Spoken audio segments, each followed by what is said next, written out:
சகோதர சகோதரிகளே, அனைவருக்கும் இரவு வணக்கம். இன்று நமது சீனியர் சிட்டிசன் தலைவர் அவர்கள் திரு சுந்தர் தியாகராஜன் ஐயா அவர்களை சந்தித்து சில கேள்விகள் கேட்க இருக்கின்றோம் என்பதை இந்த நேரத்தில் மகிழ்ச்சியுடன் தெரிவித்துக் கொள்கின்றேன். நம்மளது இப்பொழுது நேர்காணலுக்கு செல்லலாம். நியோமேக்ஸ் முதலீட்டாளர்கள் அத்தனை பேருக்கும் சுந்தர் தியாகராஜனின் இனிமையான இரவு வணக்கங்கள். வணக்கம் சார். வணக்கம் சோபே. நல்லா இருக்கீங்களா? உடல்நிலை எப்படி இருக்கு? நல்லா இருக்கு. உடல்நிலை சரியில்லைன்னு சொன்னீங்க. ஒரு வாரம் கொஞ்சம் கஷ்டப்படுத்திச்சுப்பா, கொஞ்சம் உடம்பு சரியில்லை. இப்ப நல்லா இருக்கேன். காட்ஸ் கிரேஸ் நல்லா இருக்கேன். நீ எப்படி இருக்க? நல்லா இருக்கேன் சார். ஃபேமிலி எல்லாம் நல்லா இருக்காங்களா? நல்லா இருக்காங்க சார். இன்னொரு முக்கியமான விஷயம், ஜூனியர் சிட்டிசன் பொருளாதார ஆக்கியிருக்கீங்க. அதுக்கு உங்களுக்கு பாடம் பண்ணி நன்றியை தெரிவிச்சுக்கிறேன். இதெல்லாம் ஒண்ணும் இல்லப்பா. அதாவது மக்கள் சேவை செய்வது என்பது பெரிய கொடுப்பனை. அது மக்கள் சேவை என்பது பெரிய அளவில் செய்யணும் அவசியம் கிடையாது. ஒரு மனுஷனுக்கு காசு பணம் கொடுக்கறது மட்டும் உதவி கிடையாது. ஆறுதல் சொல்ற பத்தியா, அது மிகப்பெரிய உதவி. அது கடவுள் தான் ஆறுதல் படுத்த முடியும். அந்த கடவுள் என்ன பண்ணுவாரு, மனுஷனை பயன்படுத்துவார் ஆறுதல் படுத்துறதுக்கு. இப்ப இந்த நியோமேக்ஸ் நிறுவனத்துல ஒரு செட்பேக் ஆயிருக்குது, ஒரு பேரலைஸ் ஆயிருக்குது, மக்கள்லாம் ரொம்ப பீதியில் இருக்காங்க. இந்த சமயத்துல மக்களுக்கு நீ ஆறுதல் சொல்ற பத்தியா, இது மிகப்பெரிய கிஃப்ட். உங்களுடைய சந்ததியே ஆசீர்வதிக்கப்பட்டிருக்கும். இதுல உண்மையை உத்தமமா செய்யணும், அவ்வளவுதான், வேற ஒண்ணு இல்லை. பண்றேன் சார், நல்லபடியா பண்ணிக்கிறேன் சார். ஓகே. அதுக்கப்புறம் சார், ஒரு சில நம்ம நிறுவனத்தை பத்தி, நியோமேக்ஸ் நிறுவனத்தை பத்தி ஒரு சில சந்தேகங்கள் இருக்கு எனக்கு. அதை உங்கள்கிட்ட கொஸ்டினா கேட்கணும். சரி, அந்த கேள்விக்கு போகலாம். சரி, கேளு, தாராளமா கேளு. நன்றி சார். எனக்கு தெரிஞ்ச வரைக்கும் நான் சொல்றேன். முதல் கேள்வி, நியோமேக்ஸ் நிறுவனம் என்பது ஒரு மோசடி நிறுவனமா? அதாவது நியோமேக்ஸ் நிறுவனம் மோசடி நிறுவனமானா, எனக்கு தெரிஞ்சு ஒருத்தர் இருக்கிறார், சிவகாசிக்காரர். அவரும் ஒரு குசம்புக்கார பத்திரிகை இருக்கு. இந்த ரெண்டு பேர் தான் என்ன பண்றாங்க, இது மோசடி நிறுவனம் சொல்றாங்க. எனக்கு என்னன்னா, அவரை பத்தி நான் விசாரிச்சேன், சிவகாசிக்காரரை பத்தி விசாரிச்சேன். அவர் இந்த நிறுவனத்துல ஒரு 70 லட்சம் ரூபாய் இன்வெஸ்ட் பண்ணிட்டு பல கோடிகளை, ஒரு 4.5 கோடி கேஷா வாங்கியிருக்கிறாரு. ஏன்னா திருப்பி முதலீடு செய்து 4.5 கோடி வாங்கியிருக்கிறாரு. ஒரு 2.5 கோடி அளவுக்கு அவர் ஒரு செக்யூரிட்டியா ஒரு லேண்டை வாங்கியிருக்காரு. ஏக்கர் வாங்கியிருக்காரு, பல ஏக்கர் வாங்கியிருக்காரு. 1500 பிளாட் அந்த வரும்போது அந்த அளவுக்கு 1500 பிளாட் வரக்கூடிய இடத்த வாங்கியிருக்காரு. ஆனா அவர் மோசடி நிறுவனம். நான் விசாரிச்ச வரைக்கும் அவங்க ரிலேட்டிவ்ஸ் விசாரிச்சிட்டேன். அவர் மாமனார் மேல கூட பணம் போட்டிருக்காரு, மாமனார் பேர்ல. அவர் மாமனார் பேர்ல இந்த நிறுவனத்துல போட்டிருக்கிறாரு. அப்பெல்லாம் அந்த நிறுவனம் மோசடி நிறுவனம் தெரியலையா? அப்ப இப்ப மோசடி நிறுவனம் சொல்றது காரணம் என்ன காரணம் அப்படிங்கும்போது, அவருக்கு பணமே பிரதானமா இருக்கு. இப்ப அந்த நபர் தான் செட்டில்மெண்ட்டுக்கு வர விடாம மக்களுக்கு ரொம்ப இடைஞ்சல் கொடுத்துட்டு இருக்கிறது அவர் தான். அது நான் அவரை பத்தி வேற ஒன்றும் சொல்றது இல்லை. அது அவங்களுக்கு அவங்களுடைய உரிமை, அவங்களோட பணத்தை கேட்கறது அவங்களோட உரிமை. ஆனால் இது மோசடி நிறுவனமா இல்லையா அப்படின்னு அவங்க சொல்றப்படி நான் சொல்ல முடியாது. இந்த நிறுவனம் பொறுத்து ஆரம்பிக்கப்பட்ட நோக்கம்னா நல்ல நோக்கம் தான், நல்லபடியா போயிட்டு இருந்து. அதனால மோசடி நிறுவனம் இல்லைங்கிறத என்னோட கருத்து. நன்றி சார். நன்றி. அடுத்த கொஸ்டின் போலாம். நியோமேக்ஸ் நிறுவனத்தின் பிசினஸ் கான்செப்ட் என்ன? அதாவது அசோக்கு, இவங்க என்ன பண்றாங்கன்னா, ஊர் பக்கத்துல டவுனுக்குள்ளார இடம் எடுக்கனாக்கா ஸ்கொயர் ஃபீட் கணக்குல எடுத்தாங்க. எடுக்கும்போது ரேட் ஜாஸ்தி ஆகும். இவங்க முதலீடு சீரோடு தான் ஸ்டார்ட் பண்றாங்க. எப்படி ஸ்டார்ட் பண்றாங்க, ஊருக்கு அவுட்டர்ல ஒரு 10 கிலோமீட்டர், ஒரு 5 கிலோமீட்டருக்கு அப்பால, 5 கிலோமீட்டர் 10 கிலோமீட்டர் தள்ளி எடுக்கிறாங்க. இடத்த ஏக்கர் கணக்கில் எடுக்கிறாங்க. எடுக்கும்போது ப்ரீ லான்ச்சுக்கு மக்கள்கிட்ட காசு வாங்குறாங்க. காசு வாங்கிட்டு பிளாட்டை அவங்களுக்கு பதிவு பண்ணி கொடுக்கணும். உங்களுக்கு தெரியுமான்னு தெரியல, ரியல் எஸ்டேட் பிசினஸ்ல நல்ல வருமானம் தரக்கூடிய தொழில் அதுதான். அந்த தொழில் தான் ரியல் எஸ்டேட் தான். இந்த ஊருக்கு அவுட்ல எடுக்கும்போது ரேட் கம்மியா இருக்கும். பல ஏக்கர் கணக்கில் எடுத்துட்டு அதை பிளாட்டா பிரிச்சு குடும்ப மக்களுக்கு கொடுத்துட்டு இருந்தாங்க. ரொம்ப கம்மி ரேட்ல கொடுத்துட்டு இருந்தாங்க. 2016 பாத்தீங்கன்னா இவங்களுக்கு கொஞ்சம் நெருக்கடி வந்தது. அப்பெல்லாம் கிராம பஞ்சாயத்திலே அப்ரூவல் வாங்கிக்கலாம். அந்த பஞ்சாயத்து அப்ரூவல் என்னாச்சுன்னா, சென்னை ஹைகோர்ட்ல 2016 ஒரு ஆர்டர் போட்டு இதை வரைமுறைப்படுத்தணும் அப்படின்னு சொல்லி கவர்மெண்ட்டுக்கு ஒரு ஆர்டர் போட்டாங்க. அந்த அப்ப கவர்மெண்ட் அவங்க அரசு பணி காரணமாக டிலே ஆயிடுச்சு. ஒரு 2 வருஷம் ஆச்சு. 2018 எண்டு ஆயிடுச்சு இந்த வரைமுறைப்படுத்தி கொடுக்கறது. இந்த வரைமுறைப்படுத்தி கொடுத்ததுக்கு அப்புறம் இவங்களுக்கு சில மணி தேவைப்படுது. அதுல காசுனா அந்த அப்ரூவல் காசு எல்லாமே, மணி எல்லாமே அதிகமாச்சு. அந்த சார்ஜ் எல்லாம் அதிகமாச்சு. சில நிறைய டாக்குமெண்ட்ஸ் எல்லாம் கொடுக்க இருந்தது. அதனால கொஞ்சம் அப்ரூவல் வாங்குறதுக்கு கொஞ்சம் டிலே ஆச்சு. கரெக்டா அப்ரூவல் வாங்கி திருப்பி பிசினஸ் ஸ்டார்ட் பண்ணும்போது கரெக்டா 2020 ஸ்டார்டிங்ல ஜனவரியில கோவிட் வந்துச்சு. ஸோ இவங்க ப்ரீ லான்ச்சுக்கு காசு நிறைய பேர் வாங்கியிருக்காங்க. அதுல நிறைய பேர் என்ன பண்ணாங்க, இல்ல எங்கிட்ட காசு வாங்கிட்டு நீங்க வந்து இவ்வளவு தூரம் இப்ப ஒண்ணுமே இல்லாம தான் எங்களுக்கு வாழ்வாதாரம் பாதிக்கப்படும் சொல்லி கேட்கும் போது எங்களுக்கு மந்த்லி ஏதாவது கொடுங்க அப்படின்னு சொல்லி கேட்டாங்க. சோ மந்த்லி ஏதாவது கொடுங்கன்னு கேட்கும் போது இன்சென்டிவா ஏதாவது கொடுப்போம்னு சொல்லிட்டு அவங்களுக்கு இன்சென்டிவா கொடுத்துட்டு வந்தாங்க. அதை வந்து ஒரு சிலர் வந்து தவறா புரிஞ்சுக்கிட்டு தவறா வந்து ப்ரொஜெக்ட் பண்ணிட்டு வட்டி வட்டின்னு பேசுறாங்க. முக்கியமான விஷயம் அசோக்கு, கிறிஸ்டியன்ஸ் இருக்காங்க இல்லையா, அவங்க பைபிள்லையும் முஸ்லிம்ஸோட வந்து குரான்லையும் வட்டி வாங்க கூடாது வட்டியும் கொடுக்க கூடாதுன்னு இருக்கு. இந்த நிறுவனத்துல பாத்தீங்கன்னா நிறைய பேர் பாத்தீங்கன்னா முஸ்லிம்ஸ் அண்ட் கிறிஸ்டியன்ஸ் வந்து முதலீடு பண்ணிருக்காங்க. சோ அதனால இதுவே சாட்சி, இவங்க வந்து வட்டின்னு கொடுக்கல அப்படிங்கிறதுக்கு இது ஒரு பெரிய சாட்சி. இது எந்த முஸ்லிம் சகோதரனாலும் போய் கேட்டு பாருங்க, கிறிஸ்தவ சகோதரர் போய் கேட்டு பாருங்க, வட்டி வாங்க கூடாது வட்டி கொடுக்க கூடாது. அதாவது பரிதானம்னா லஞ்சம் வாங்கக்கூடாது அப்படின்னு சொல்லி பைபிள்லாம் இருக்கு. ஸோ இந்த ரெண்டு சகோதரர்களும் வந்து முதலீடு பண்ணியிருக்காங்கன்னா இது வந்து வட்டி தரேன்னு சொல்லி அவங்க வந்து சொல்லலை.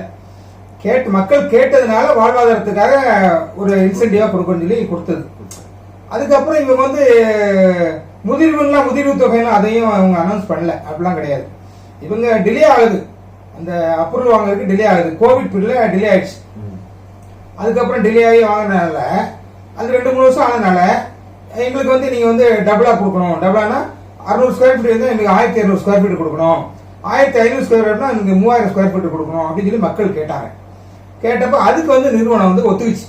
சரிங்க, இந்த டிலேக்கு வந்து நாங்க பொறுப்படுத்துக்கிறோம், நாங்க வந்து டபுளா தரோம் சொல்லி சொன்னாங்க. இதுதான் எனக்கு கான்செப்டை தவிர டபுளா தரோம்னா பணம் கிடையாது.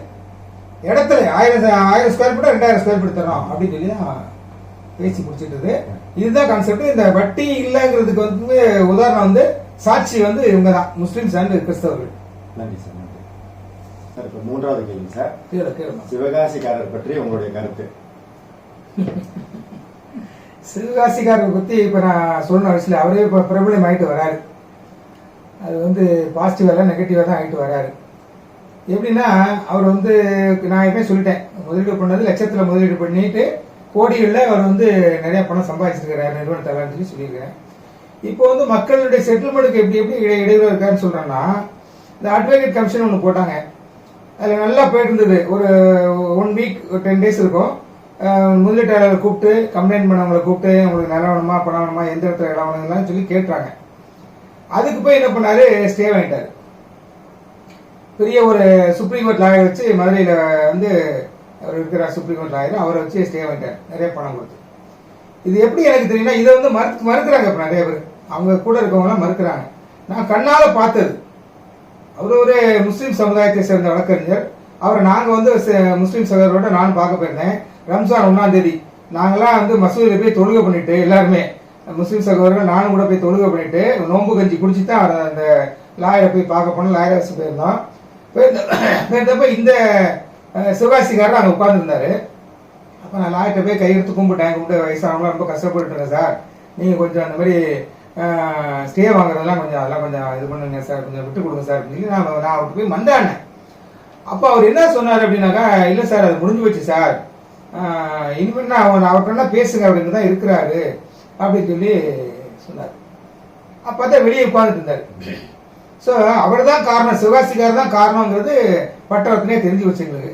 இதை சிலர் மறுக்கிறாங்க. நான் கண்ணால பார்த்தேன், நான் எனக்கு தெரியும். அப்புறம் அவர் வந்து இப்போ வந்து பாத்தீங்கன்னா சட்ட போராட்ட குழு அப்படின்னு ஏதோ ஆரம்பிச்சு இதை பண்ணிட்டு இருக்காரு. என்ன சட்ட ரீதியா போராட போறான்னு எனக்கு ஒண்ணுமே விளங்கல. அந்த நியமக்ஸ் நிறுவனத்து மேல பதியப்பட்ட வழக்கானது பட்சாக்ட்ல வருது. 420 சீட்டிங் வழக்கு, அதிக வட்டி திறனை ஏமாத்திட்டாங்க அப்படின்னு வழக்கு பதியப்பட்டிருக்கு, எஃப்ஐஆர்ல பதியப்பட்டிருக்கு.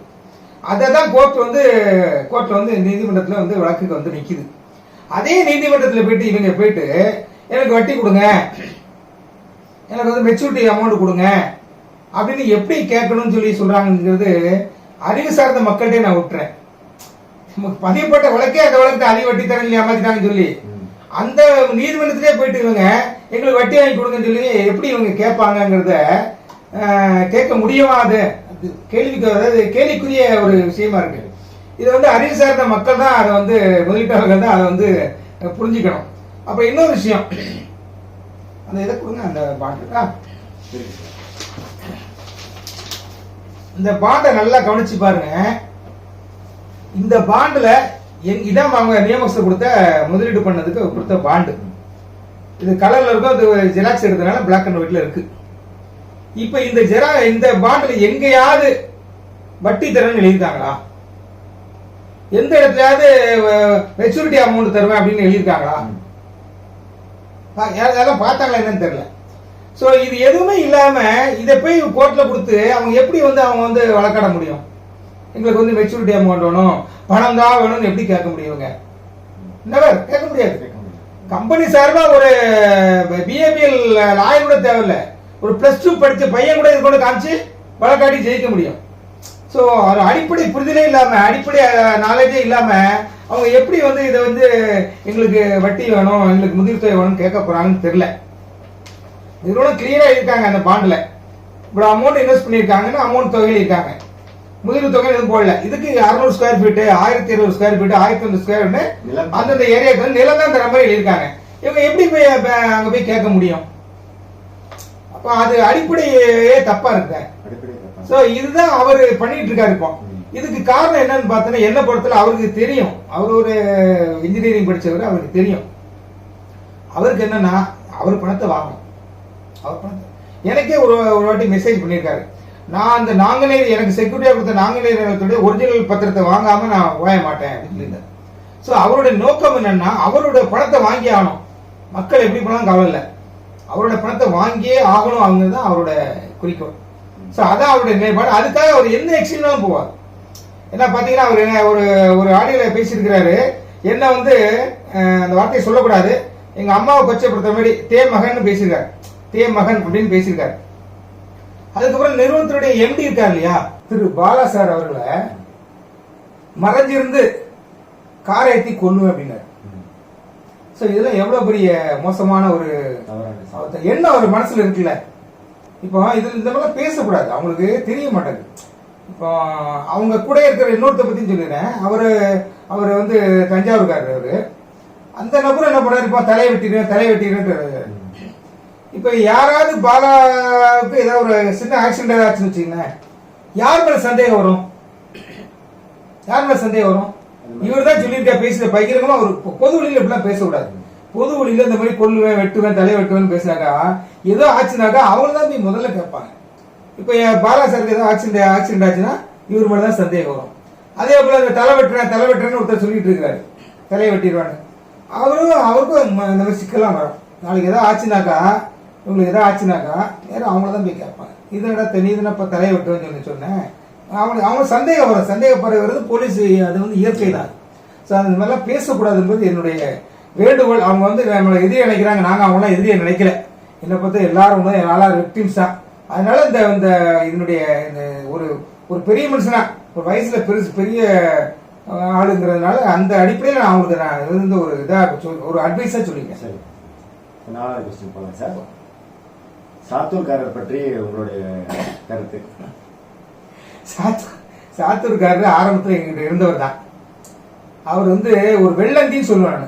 ஆக்சுவலா வெள்ளந்தி தான் அவருக்கு என்னன்னா போக்கஸ் பண்றது அவருக்கு ரொம்ப பிடிக்கும்.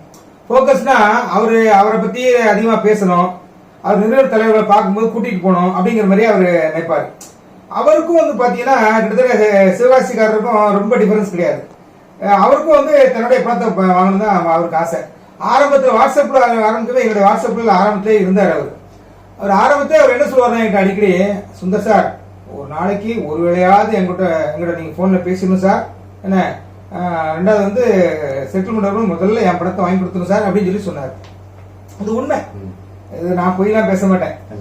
அவர் மனசாட்சிக்கு தெரியும். இப்ப பார்த்து கூட பேசலாம், என் பணத்தை முதல்ல வாங்கி கொடுத்துருக்க சார் சொல்லி சொன்ன நபரு இன்னைக்கு அவர் ஒரு வாட்ஸ்அப்ல வச்சுக்கிட்டு பிரிஞ்சு போயிட்டு. ஏன்னா பிரிஞ்சு போன காரணம் பாத்தீங்கன்னா ஒண்ணு இல்ல, சில்லி மேட்ரு. ஒரு நாள் ஒரு ஆடியோ மெசேஜ் போட சொல்லி அனுப்புறாரு எனக்கு தனிப்பட்ட மேல. குரூப்பை லாக் பண்ணி வச்சிருக்கோம், பிளாக் பண்ணி வச்சிருக்கோம். நாங்க மட்டும் தான், அட்மின் மட்டும் தான் போட முடியும். அப்ப ஒரு செய்தி அனுப்புறாரு, நாங்க போடல. ஏன் போடலன்னா மக்கள் எல்லாம் வெறுப்பாயிட்டாங்க. நிறைய பேர் என்கிட்ட சொல்ல ஆரம்பிச்சிட்டாங்க, என்ன இந்த ஆளு பொழுதுனைக்கும் கறி விருந்து போட்டாங்க, குற்றாலத்துக்கு கூட்டு போனாங்க அப்படின்லாம் ரொம்ப இதையே பேசிட்டு இருக்காரு இவரு.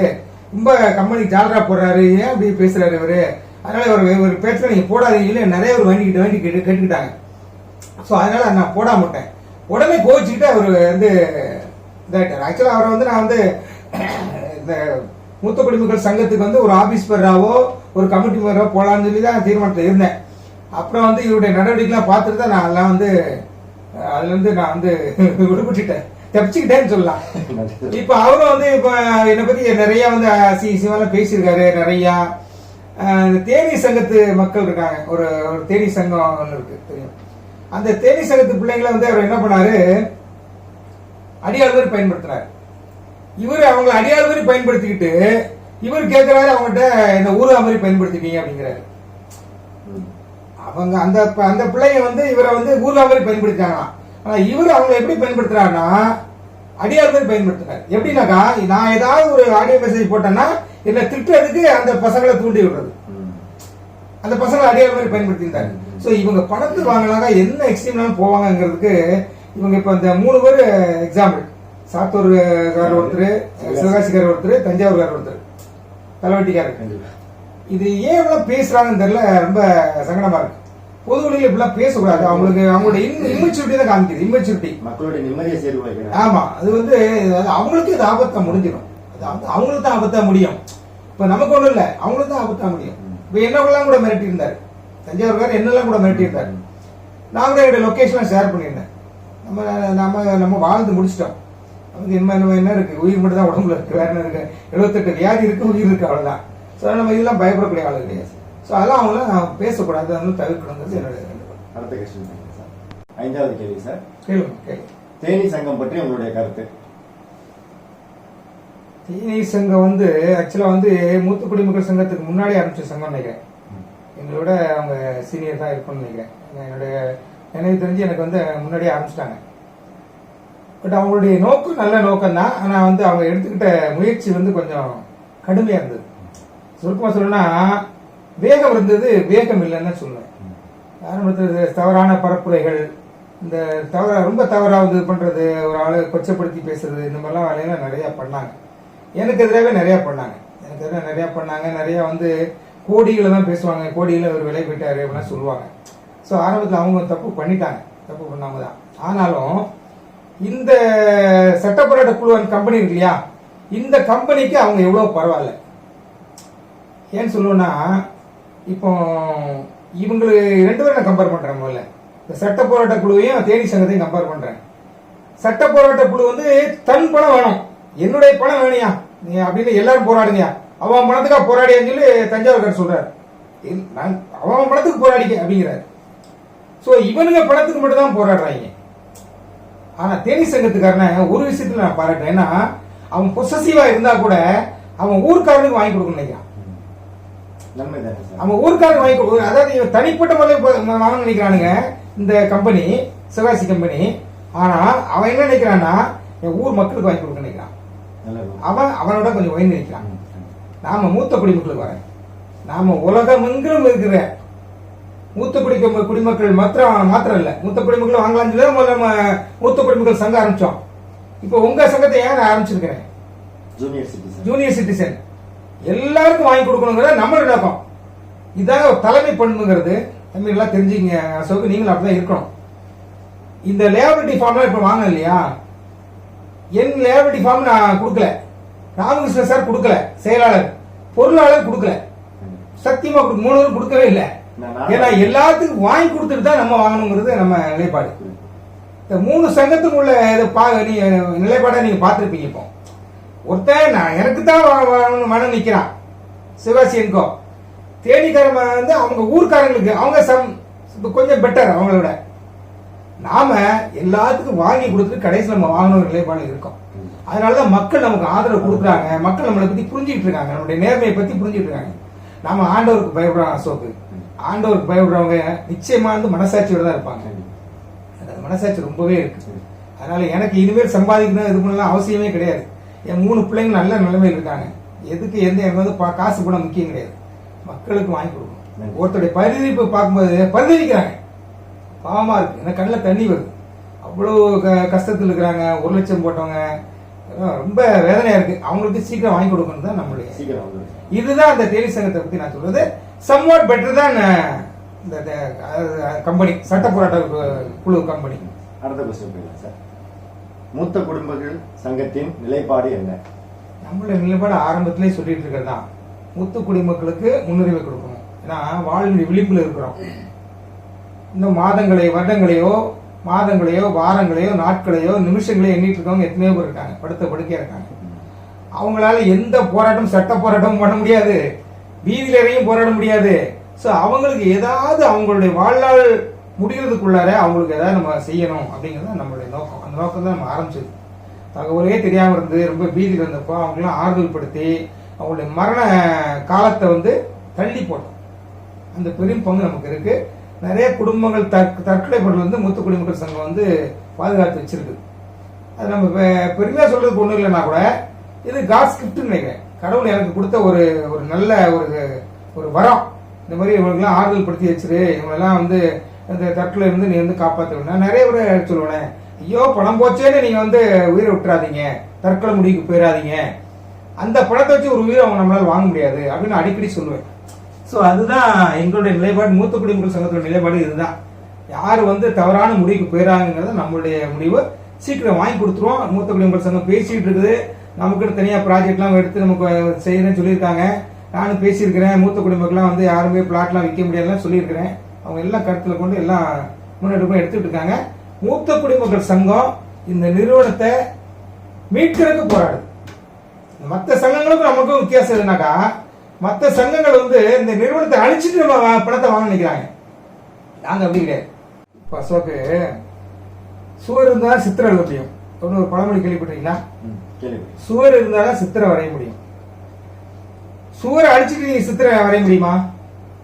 அதைத்தான், அந்த வேலையை தான் மற்ற சங்கங்கள்லாம் செய்ய பாக்குறாங்க. நாம அப்படி கிடையாது. நாம வந்து நிறுவனத்தை மீட்கணும்னு இருக்கோம். இப்ப நிறைய பேருக்கு தெரியாது, நிறுவனம் வந்து இருக்குன்னு நினைச்சிட்டு இருக்காங்க. நியமக்ஸ் நிறுவனம் இருக்குன்னு நினைச்சிட்டு இருக்காங்க. நியமக்ஸ் நிறுவனம் எப்பவோ 3 அடிக்கு போட்டாச்சு, 3 அடிச்சுட்டாங்க. அது நம்மளும் அதுக்கு உடந்த, அது நிறுவனமும் உடந்த காரணம், உடந்த கிடையாது காரணம். இப்படி மூழ்கி போன நிறுவனத்தை தூக்கி எடுக்கணும். முழுகிடுச்சு. தூக்கி எடுக்கணும் போது எங்க மூத்த குடிமக்களால அது வந்து சாத்தியமானா, நாங்கெல்லாம் வயசானவங்க, எங்களுக்கு அவ்வளவு பலம் கிடையாது. அதுக்காகத்தான் நான் ஜூனியர் சிட்டிசனை பிளான் பண்ணி ஜூனியர் சிட்டிசனை சேர்த்து நான் ஆரம்பிச்சிருக்கேன். இப்போ ஜூனியர் சிட்டிசன் சீனியர் சிட்டிசன் சேர்ந்து இந்த நிறுவனத்தை மீட்கணும், தூக்கி எடுக்கணும். அந்த வேலையை கண்டிப்பா செய்யும். மூத்த குடிமக்களோட இளைய குடிமக்களும் துணையா இருப்பாங்க நான் நம்புறேன். நிச்சயமா நிறுவனம் இருந்தாதான் நமக்கு வாங்க முடியும். நிறுவனத்தை அழிச்சுட்டு வாங்கவே முடியாதுங்கிற ஒரு தாரக மந்திரம் யாருக்கு தெரிய மாட்டேங்குது. அதை தவறாக புரிஞ்சுட்டு நம்மளை கைக்கூலின்றாங்க, ஜாலரா தட்டுறான்றாங்க, என்னன்னாலும் சொல்லிட்டு போட்டோம். ஐயா, நிறுவனம் இல்லாம நீ யார்கிட்ட போய் நீ வாங்குவ அப்படிங்கறத என்னோட கேள்வி. ஆரம்பத்துல அதான் கேட்டுட்டு இருக்கேன். நிறுவனத்தோட இணைஞ்சு போய் தான் நீங்க வாங்கி ஆனுங்க தவிர, நீங்க நிறுவனத்தை பயிற்சிக்கிட்டோ நிறுவனத்தை மூழ்கிடுச்சு வாங்குவோம். முள்ளு மேல ஒரு வேஷ்டி விழுந்துச்சு. இப்ப நம்ம ஜென்ஸுங்கிறனால நான் வேஷ்டி சொல்றேன். முள்ளு மேல வேஷ்டி விழுந்துச்சு. அந்த வேஷ்டியும் கிழியக்கூடாது, முள்ளும் உடையக்கூடாது. முள்ளுங்கிறது நிறுவனம், வேஷ்டிங்கிறது நம்மளுடைய முதலீடு. நம்மளுடைய முதலீடுகளை நிறுவனம் சேத, முள்ளும் உடையக்கூடாது. முள்ளும் உடையாம இருக்குன்னாக்கா சில காலம் ஆகத்தான் செய்யும். சில காலம் தவிர்க்க முடியாது. காலம், நான் எப்ப காலம் மட்டும் சொல்லவே மாட்டேன். எல்லாரும் மக்கள் எல்லாம் எப்ப மறந்துடுவாங்க அப்படியே கேட்டுட்டு இருப்பாங்க. இது வந்து தேரை கொண்டு இழுத்து தெருவில் ஒண்ணு விட்டாச்சு. தேரை இழுத்து தெருவில் விட்டாங்க. இந்த சிவகாசிக்காரெல்லாம் வந்து இப்ப கோர்ட்ல கொண்டு விட்டாரு. தேரை இழுத்து நியமக்ஸுங்க தேரை கொண்டு இழுத்து கோர்ட்ல விட்டாரு. இப்ப அதை கூட நிலையில நிறுத்தணும்னாக்கா சீனியர் சிட்டிசன் ஜூனியர் சிட்டிசன் முக்கிய பங்கு வைக்கும். இதுக்கு சில காலம் ஆகத்தான் செய்யும். கோர்ட்ல இருந்து டக்குன்னு எடுத்து கொண்டு வந்து நிறுத்திட முடியாது. கோர்ட்ல இருந்து வாங்குறது எவ்வளவு கஷ்டங்கிறது எல்லாத்துக்குமே தெரியும், மக்களுக்கு தெரியும். ஸோ அதனால நான் கால நிர்ணயம் சொல்லவே மாட்டேன். ஆனாலும் நிறுவனம் என்ன சொல்றாங்கன்னா 2025 மார்ச்சுக்குள்ள நாங்க நிலமா பதிவு பண்ணி கொடுத்துருவோம் அப்படின்னு சொல்லியிருக்காங்க. நிலமா பதிவு பண்ணி கொடுத்துட்டு அதுக்கப்புறம் எங்களுக்கு பணமா வேணும்னு யாராவது சொன்னாங்கன்னா அது நாங்க, அவங்க முகவர்கள் நிறைய வச்சிருக்காங்க, ஏஜென்ட்ஸ் நிறைய வச்சிருக்காங்க, அதை வச்சு அவங்க வித்து சேல்ஸ் பண்ணி நாங்க அந்த பணத்தை தரேன்னு சொல்லி சொல்றாங்க. அவங்களுடைய நிலைப்பாடு அப்படிதான் இருக்குது. ஸோ அப்படிதான் போகும். இதுல சங்கங்கள் பாத்தீங்கன்னா நிறைய சங்கங்கள் இப்ப முளைச்சு வந்திருக்கு. நான் அதை பத்தி நான் கருத்து கூற விரும்பல. இருந்தாலும் அதுல ஏதாவது உங்களுக்கு சந்தேகம் இருந்தா கேளுங்க. இப்போ வந்து சங்கங்கள் வந்து நிறைய ஆயிட்டு இருக்கு. சங்கங்கள் நிறைய வருவது நிறுவனத்துக்கு ஆபத்தா இல்ல நன்மையா? இல்ல, நிறுவனம்னு எடுக்காதீங்க. இப்போதைக்கு முதலீட்டாளர்களுக்கு நிச்சயமா வந்து நன்மையை விட தீமை தான் அதிகம். நன்மையை விட தீமை அதிகம். ஆனா இந்த நியமேக்ஸ் பொறுத்தவரை நிறைய சங்கங்கள் வந்து மாவட்டத்தோறும் சங்கம் ஆரம்பிக்கிறாங்க. திண்டுக்கல் ஆரம்பிச்சிருக்காங்க, புதுக்கோட்டையில் ஆரம்பிச்சிருக்காங்க, காரைக்குடியில் ஆரம்பிச்சிருக்காங்க, மதுரை மேலூர்ல ஆரம்பிச்சிருக்காங்க, திருநெல்வேலியில் ஆரம்பிக்க சொல்லிட்டு இருக்காங்க. மதுரையில வந்து மேலூர்ல ஆரம்பிச்சிருக்காங்க, மதுரை சிட்டிக்குள்ள இன்னொரு சங்கம் ஆரம்பிக்கிறாங்க. அவங்க ஜூனியர் சிட்டிஸ் ஆரம்பிச்சோடனே அவங்க நிறுத்திட்டாங்க. நாங்க அதிலே இணைஞ்சிக்கிறதா சொல்லிட்டாங்க. இவங்க எல்லாருமே நம்மளோட ஒத்து வராங்க. அவங்களுடைய கருத்து நம்மளுடைய கருத்து தான். நிறுவனம் இருக்கணும், நிறுவனத்தை மீட்டு எடுத்துட்டு நம்ம வந்து நம்ம முதலீடுகளை பெறணுங்கிறதுல அவங்க ரொம்ப கருத்து இதாக இருக்காங்க, ரொம்ப குறிக்கோளோடு இருக்காங்க. ஸோ அவங்க நம்மளோட இணைஞ்சு வராங்க. இதுல ஒரு சில சங்கங்கள் தான் இந்த சட்ட போராட்ட குழு இவங்க சங்கம் ஆரம்பிச்ச மாதிரி தெரியல. இப்ப தேனி சங்கம் பரவாயில்ல, அவங்க வந்து இப்ப வந்து புரிஞ்சுக்கிட்டாங்க, நம்மளுடைய நிலைப்பாடை புரிஞ்சுக்கிட்டாங்க. அவங்களுடைய நிலைப்பாடு வந்து இப்ப வந்து அவங்களுடைய இதை வந்து கொச்சப்படுத்துறாங்க. அவங்களோட செயலை எப்படி இவங்க வந்து நிலம் வாங்கலாம், நிலம் எங்க பிளாட் வேணும்னா எழுதி வாங்கலாம், இவங்க வந்து 5 இயர் செட்டில்மெண்ட் இவங்களே பண்ற மாதிரி பண்றாங்களா மாதிரிலாம் வந்து ஒரு சில கேள்வி எழுப்புறாங்க. என்ன பொறுத்தல அது தப்பு கிடையாது. இப்ப நாம கூட தான் லேபிலிட்டி வாங்கியிருக்கோம், ஃபுல்லா பணம் வேணுமா பார்சியல் ஆகணுமா ஒரு டேட்டா நம்ம கலெக்ட் பண்ணி வைக்கிறோம். அதை நம்ம நிறுவனம் நம்ம கேட்கும்போது நம்ம கொடுப்போம். 1 லேக் இன்வெஸ்ட் பண்றவங்க எத்தனை பேரு, 2 lakhs 3 lakhs இப்படி அப் டு 5 lakhs வரை இன்வெஸ்ட் பண்ணுவாங்க யாரு அந்த தகவல் வந்து நம்ம நிறுவனத்துக்கு கேட்கும்போது செட்டில்மெண்ட் வரும்போது டேட்டாஸ் கொடுக்கறது ஒன்றும் தப்பு கிடையாது. அது நம்ம ரெடியா இருக்கிறது, ஒரு அலர்ட்டா ஆயத்தமா இருக்கிறது ஒன்றும் தப்பு கிடையாது. அதே மாதிரி அந்த பிள்ளைங்க என்ன பண்றாங்கன்னா, தேனி சங்கத்துக்காரங்க என்ன பண்றாங்கன்னா, அவங்க வந்து 5 இயர் செட்டில்மெண்ட்டுக்காக வாங்குறாங்க. அது தப்பே கிடையாது. ஏன் தப்பு கிடையாதுன்னா, அவங்க வந்து காம்ப்ரமைஸ் பண்ணிக்கிறதுக்கு அங்க உரிமை இருக்கு. அவங்க எல்லாம் கம்ப்ளைண்ட் பண்ணவங்க, சிஎஸ்ஆர் காப்பி வச்சிருக்காங்க. அவங்க வந்து காம்ப்ரமைஸ் பண்ணிக்கலாம். அதான் 5 இயர் செட்டில்மெண்ட்டுங்க தான் காம்ப்ரமைஸ் பண்ணிக்கலாம். காம்ப்ரமைஸ் பண்ணும்போது அவங்களுக்கு நிலம் தான் கிடைக்கும், பணம் கிடைக்காது. அது நிறைய தெரிய மாட்டேங்குது. நிலம் தான் கிடைக்கும், டிஆர்ஓ நிலமா தான் கொடுப்பாரு. காம்ப்ரமைஸ் பண்ணாம நான் வந்து இருக்கிறேன், எனக்கு வந்து பணம் தான் வேணும்னு நினைக்கிறவங்களுக்கு தான் டிஆர்ஓ வந்து ஏல விட்டு கொடுப்பாரு. அதுக்கு சில காலங்கள் எடுக்கும். அது வந்து வரலாற்று உண்மைகள், அது நான் ஒன்றும் சொல்றதுக்கு இல்லை, என்னோட கருத்து கிடையாது. வரலாற்று நிகழ்வு அப்படிதான் இருக்கு. ஸோ பணம் மட்டுமே வேணுங்கிறவங்க அமைதியா இருந்தாங்கன்னா சில காலங்கள் எடுக்கும். அது எவ்வளவு நான் சொல்ல முடியாது. பழைய வரலாறு படி பார்த்தா நிறைய காலங்கள் தான் ஆகுது. அது வெற்றி கொடுக்கும்போது எவ்வளவு பணம் கிடைக்குன்னா அது 10ல் 1 பகுதியோ 2 பகுதியோ 3 பகுதியோ தான் கிடைக்கும். ஃபுல் அமௌண்ட் கிடைக்குமாங்கிறது அதுவும் கிடைக்காது. ஏன்னா கம்மி ரேட்டு தான் ஏலம் போகும், ஏலம் போறது. ஸோ அப்படி ஒரு நிலைப்பாடு இருக்கு. இவங்க பண்றது சரியே. இவங்க என்ன பண்ணுவாங்க, அபிடாவிட் ரெடி பண்ணுவாங்க. இந்தியா ஒவ்வொரு பேர்சனுக்கும் அபிடாவிட் ரெடி பண்ணி, இவர் சார் டிஆர்ஓ போயிட்டு சார் இவர் இந்த இடத்துல இடம் கேட்கிறாரு அப்படின்னு சொல்ல தப்பே இல்லை. இவர் வந்து வெஸ்டர்ன் வேலி தேனியில கேட்கிறாரு, இவர் மதுரை ஹைகோர்ட்டுக்கு பின்னாடி இடம் கேட்கிறாரு, இவர் வந்து முராசிட்டில் இடம் கேட்கிறாரு அப்படின்னு கேட்கறதுக்கு இவங்களுக்கு உரிமை இருக்கு. முதலீட்டாளர்கள் தானே, முதலீட்டாளர்கள் அந்த உரிமை இருக்கா இல்லையா, அதுதான் அவங்க செய்யறாங்க. அது தப்பே, நேரத்தில் தப்புன்னு சொல்ல மாட்டேன், அவங்க பண்ண கரெக்ட். அதுக்கப்புறம் அபிடாவிட் ரெடி பண்ணி இண்டிவிஜுவல் ஒவ்வொருத்தரும் இண்டிவிஜுவல் அபிடாவிட் ரெடி பண்ணி டிஆர்ஓ கொடுத்தாக்கா டிஆர்ஓ வந்து ஸ்பெஷல் ஆர்டர் ஒன்று போடணும்.